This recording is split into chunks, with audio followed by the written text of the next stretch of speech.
Hello friends, please subscribe करें motivational गुरु channel को and press bell icon सो आप हमारे न्यू वीडियो को पहले देख सकें। मैं प्रेरणा આપી હોત તો એની વિચારધારા આખી ખીલી જાત। પુસ્તકો વાંચવાથી એક મોટો લાભ એ છે કે તમે તમારા જીવનના પ્રશ્નોનું સમાધાન સારી રીતે એનાલિસિસ કરીને લાવી શકશો। તમને અનેક પ્રકારના દ્રષ્ટિકોણ આવશે। હમણાં અમે સુરતમાં એક બહુ જ મોટા ડાયમંડના વેપારી એમની ફેક્ટરીમાં પધરામણીએ ગયેલા, શ્રી રામકૃષ્ણ એક્સપોર્ટ્સ ગોવિંદભાઈ ધોળકિયા। એમના લગભગ 8-10 માળના સેન્ટ્રલ એર કન્ડિશન બિલ્ડિંગમાં 3,500 ડાયમંડના કારીગરો કામ કરે છે। એમાં ઉપલા માળે એમને 3 મશીન અમને બતાવ્યા, દરેક મશીન 12 કરોડનું। 12 કરોડનું એક મશીન। એમને મને કહ્યું કે ઇઝરાયલ મેડ મશીન્સ છે। મેં કહ્યું ફાઇન। મેં કહ્યું આની વિશેષતા શું? એમણે મને કહ્યું કે આ 12 કરોડનું મશીન છે, એ મશીનની અંદર અહીંયા એના પ્લેસમેન્ટ ઉપર કોઈ ડાયમંડ કે કોઈ હીરો એટલે મૂકવામાં આવે, વિધિન 2 મિનિટ્સ આ મશીન આ ડાયમંડને 2 કરોડ એંગલથી ચેક કરે। આ મશીન ડાયમંડને 2 કરોડ એંગલથી ચેક કરે અને એનો ભાવ નક્કી કરે, અને આ મશીને નક્કી કરેલો ભાવ સર્વત્ર માન્ય થાય। આ મશીન બગડે તો એ ઇઝરાયલ બેઠા બેઠા ઓનલાઈન આ મશીન રિપેર કરી શકે, પણ બગડે જ નહીં, પણ કદાચ તો। એ જોઈને મને વિચાર આવ્યો કે જો તમે જીવનમાં સદવાંચન કર્યું હોય ને તો તમે પણ તમારા જીવનના ઘણા બધા પ્રશ્નોને ઘણા બધા એંગલથી મૂલવી શકો। There is also machine here. તમે તમારા પ્રશ્નોને ઘણા એંગલે મૂલવી શકો। તમે વાંચન નહીં કર્યું હોય ને, સાંભળજો, તમે સદવાંચન નહીં કર્યું હોય અને ભરપૂર પ્રમાણમાં વાંચન નહીં કર્યું હોય ને તો તમે તમારા પ્રશ્નોનું સમાધાન ઇમોશનલ જર્ક ઉપર કરશો કે લાગણીનો ઉભરો આવી ગયો, છૂટાછેડા આપી દીધા, લાગણીનો ઉભરો આવી ગયો, કાગળ ફાડી નાખ્યા, લાગણીનો ઉભરો આવી ગયો, મારકૂટ કરી લીધી। ઇમોશનલ જર્ક ઉપર તમે તમારા પ્રશ્નોનું સમાધાન લાવશો, જેના લીધે તમે પાછળથી પસ્તાશો, કારણ કે વાંચનની ખામી છે। સદવાંચનથી તમે સદવિચાર ઉપજ્યો હોય, તમારામાં સ્થિરતા રહે, ધીરતા રહે, એટલે તમે પ્રશ્નને ઘણા દ્રષ્ટિકોણથી મૂલવી શકો। અને કયો દ્રષ્ટિકોણથી તમને, તમારા પરિવારને, તમારા સમાજને અને દરેક વ્યક્તિને લાભાન્વિત થાય છે, એવા સમાધાન ઉપર તમે આવી શકો। From emotional jerk solution to thought based solution and from thought based solution to value based solution એ વાંચનથી આવે,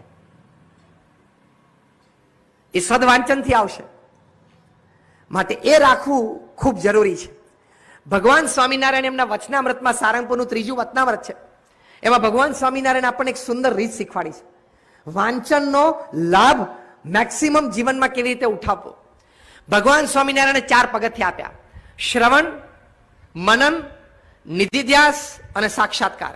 એમ વાંચન, મનન, નિધિધ્યાસ અને સાક્ષાત્કાર તમે વાંચ્યું પછી સારી રીતે વિચાર કરીને જે 2 વાત કે 2 વિચાર તમને ગમ્યા હોય એ તમારે જુદા લખવા જોઈએ।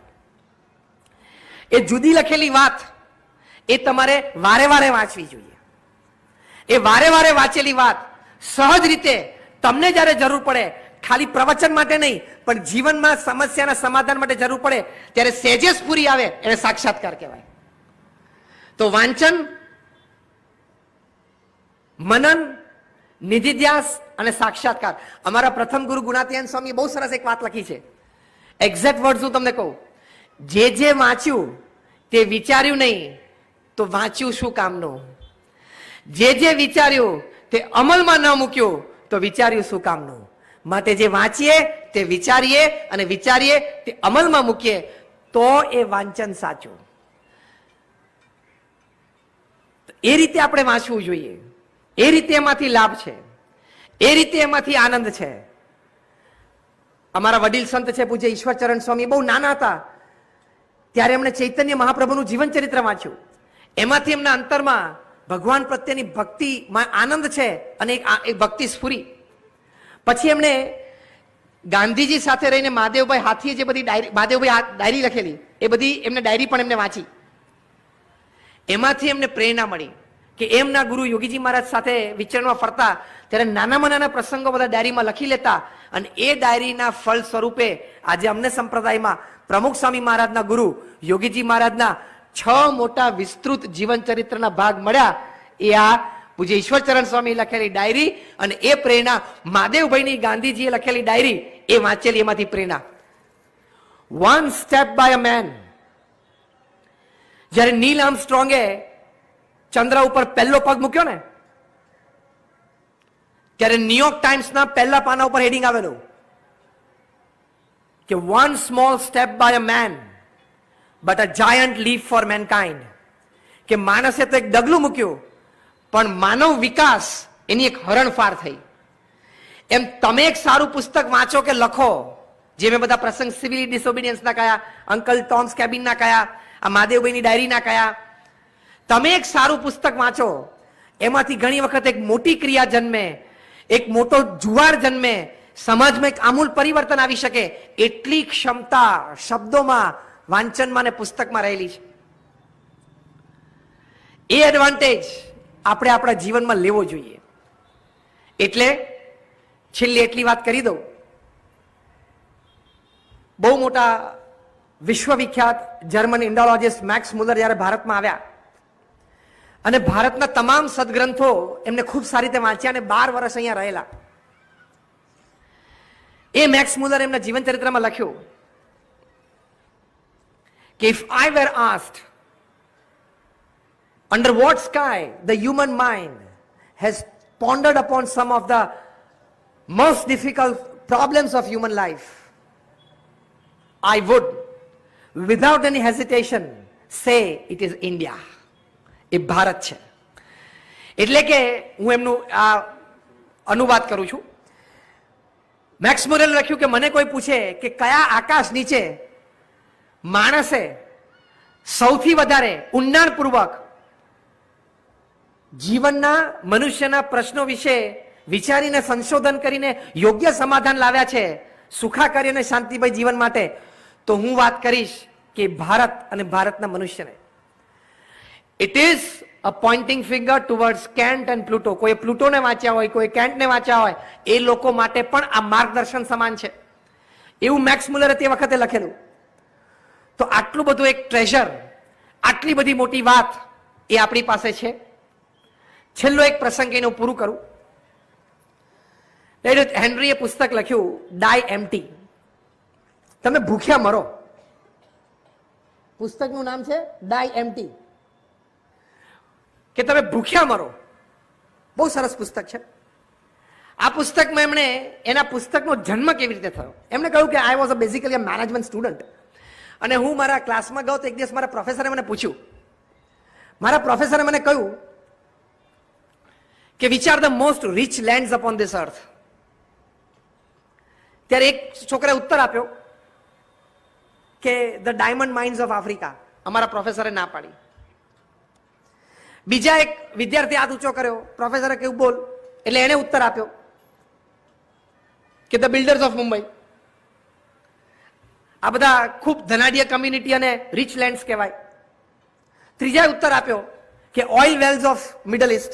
આ બધા ધનાઢ્ય પ્રદેશો છે. એની પણ પ્રોફેસરે ના પાડી. એટલે બધા વિદ્યાર્થીઓને આશ્ચર્ય થયું કે તો પછી પૃથ્વી ઉપર સૌથી સમૃદ્ધ પ્રદેશ કયો? The rich land. ત્યારે પ્રોફેસરે ઉત્તર આપ્યો કે ધ રિચેસ્ટ લેન્ડ, પૃથ્વી ઉપર સૌથી સમૃદ્ધ પ્રદેશ, the richest land upon this earth is the symmetry, એટલે કે સ્મશાન. કેમ? તો કે ત્યાં ઘણા બધા એવા લોકો છે કે એના મનમાં ઘણા સારા વિચારો હતા પણ એ વ્યક્ત કર્યા વગર, પૃથ્વીને આપ્યા વગર, અને હમણાં જેમ જયે વાત કરી એમ આવતી પેઢીને એ વારસામાં આપ્યા વગર એ મૃત્યુ પામી ગયા. એટલે સૌથી સમૃદ્ધ પ્રદેશ કયો છે? સ્મશાન.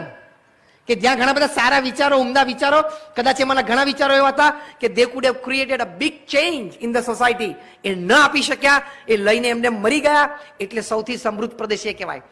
આ વાત ઉપરથી આ લેખકને વિચાર આવ્યો અને એમને પુસ્તક લખ્યું છે ડાય એમ્પ્ટી, એટલે કે ભૂખ્યા મરજો. એટલે કે તમે મરો એ પહેલા તમારા મનમાં જે સદવિચાર હોય, ઉત્કર્ષ સંબંધી વાતો હોય, પ્રગતિ સંબંધી વિચારો હોય, એ તમામ કોકને આપીને અથવા તો લખીને, ભલે તમે લેખક ન હો, તમારું કોઈ પબ્લિશિંગ હાઉસ પબ્લિશ ન કરવાનું હોય, છેવટે નોટ અને પેન લઈને ક્યાંક લખીને તો જજો જ.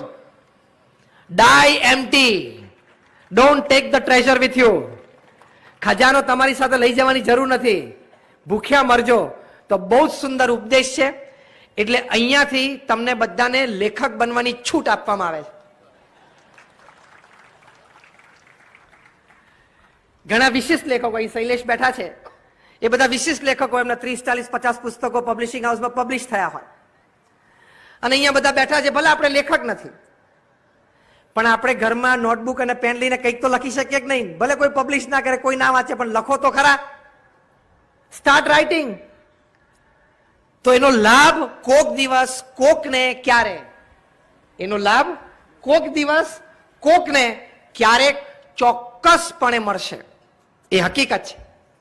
તો આવી રીતે અહીંયા રાજકોટમાં બુક ફેરમાં, આ સાહિત્ય સંવાદમાં આપણે સૌ અહીંયા અત્યારે રાત્રે લગભગ 10 વાગે પણ આટલી સારી સંખ્યામાં આપ સૌ રસિક વાંચકો અહીંયા બેઠા છો, વિચારકો સારા બેઠા છો. આ દ્રશ્ય જોઈને અમને ખૂબ આનંદ થાય છે. અને અત્યારે ખરેખર લોકો જ્ઞાન પીપાસુ છે. હમણાં ગયા મહિને, એટલે કે જાન્યુઆરીની 11મી તારીખે, જસ્ટ 1 month બેક, ત્યાં સુરતમાં ઇન્ડોર સ્ટેડિયમમાં એક પ્રવચન મારું ગોઠવાયેલું યુથ ફાઉન્ડેશનમાં. લગભગ એ બહુ જ કેપેસિટી ફૂલ, લગભગ 12,000 બેસી શકે એવું ઓડિયન્સ છે. કાર્યક્રમ આગળ ધપતા ધપતા મારો પ્રવચનનો વારો આવ્યો 10:30 રાત્રે, અને બધા યુવાનો બેઠા હતા. મને ડર એ હતો કે હમણાં 5-10 મિનિટમાં બધા ઊભા થઈ જશે. અને મને આયોજકો એમ કહ્યું કે તમારે સ્વામી ઓછામાં ઓછું 1.25 કલાક બોલવાનું છે. મેં કહ્યું 1.25 કલાકે તને ખબર છે 10:30 અને 11:45 થાય? તો કે ના, તમે શ્રદ્ધા રાખજો. મેં કહ્યું અમે તો સંતો શ્રદ્ધાળુ છીએ, અમે ઘડિયાળ સાથે પણ બોલવા ટેવાયેલા છીએ અને કેલેન્ડર સાથે પણ બોલવા ટેવાયેલા છીએ. We can talk with the clock and we can talk with the calendar. એ કહું અમને તો બોલશું, અમને કોઈ પ્રશ્ન નથી. We don't charge. હું તો કોઈ દિવસ 26 વર્ષથી નેશનલ ઇન્ટરનેશનલ સેમિનાર્સમાં બોલું છું, એક પૈસો પણ ચાર્જ નથી કરતો. હું તો મારા ગુરુની આજ્ઞાથી એક સમાજ સેવા કરું છું. I will not mind if there are 5 or 50,000. It's same for me. તો કે ના, તમે બોલો. પણ તમને આશ્ચર્ય થશે કે રાત્રે 12 વાગે 12 ટકોરે એક્ઝેક્ટલી મેં પ્રવચન પૂરું કર્યું. આ જાન્યુઆરી 11, 1 મહિના પહેલાની વાત કરું છું. 12,000 યુવાનો યુથ ફાઉન્ડેશનના બેનર નીચે બેઠેલા, એક પણ યુવાન ઉભો નહોતો થયો.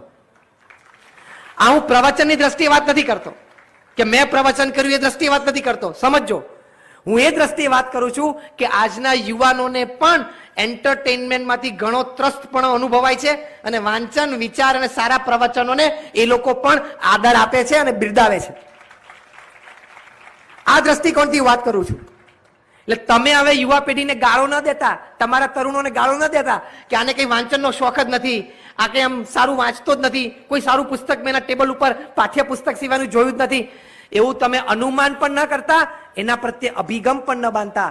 તમે એને થોડોક એ માર્ગે ચલાવશો ને તો બહુ સારી રીતે એ માર્ગે દોડતો થઈ જશે. Choice is yours.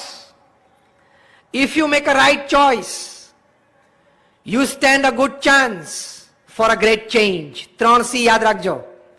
તમે સારી ચોઇસ યોગ્ય સમયે કરશો તો તમારા હાથમાં એક પરિવર્તન માટેનો સારો ચાન્સ આવશે. A good choice done at the right time stands you a good chance for a great change.